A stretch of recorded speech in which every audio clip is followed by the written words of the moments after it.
கோவை ஈஷா யோகா மையத்தில் நடைபெற்ற சிவராத்திரி விழாவில் லட்சக்கணக்கான பக்தர்கள் ஆட்டம் பாட்டம் என உற்சாக கொண்டாட்டத்தில் ஈடுபட்டனர். நாடு முழுவதும் மகா சிவராத்திரியொட்டி சிவன் கோவில்களில் நடைபெற்ற சிறப்பு பூஜைகளில் ஏராளமான பக்தர்கள் கலந்து கொண்டு வழிபாடு செய்தனர். இதேபோல் சிவராத்திரியொட்டி தமிழகம் முழுவதிலும் உள்ள சிவாலயங்களில் பக்தர்கள் தரிசனத்தில் ஈடுபட்டனர்.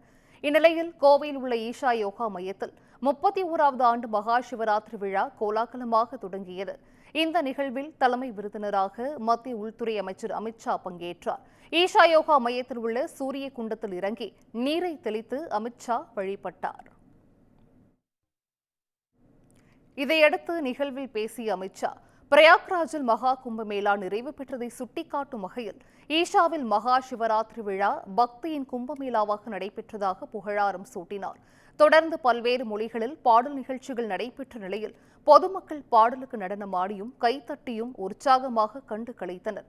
தொடர்ந்து சத்குருவின் மகளான ராதே ஜக்கி பக்தி பரவசத்தில் அவருடன் இணைந்து நடனமாடினார். இதனைத் தொடர்ந்து சத்குரு ஜக்கி வாசுதேவின் சக்தி வாய்ந்த தியானங்கள், மந்திர உச்சாடனங்கள், சிறந்த கலைஞர்களின் இசை நிகழ்ச்சிகளில் பொதுமக்கள், சிறப்பு விருந்தினர்கள் மற்றும் நடிகர் நடிகைகள் தங்களை மறந்து கண்ணீர் விட்டு அழுதனர்.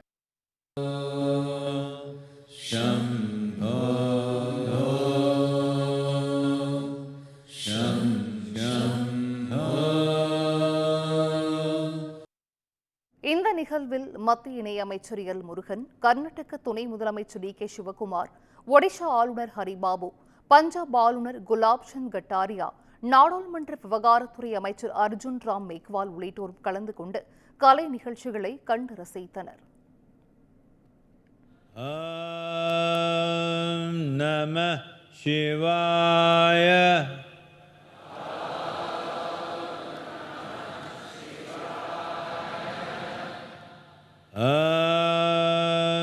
நம சிவாய.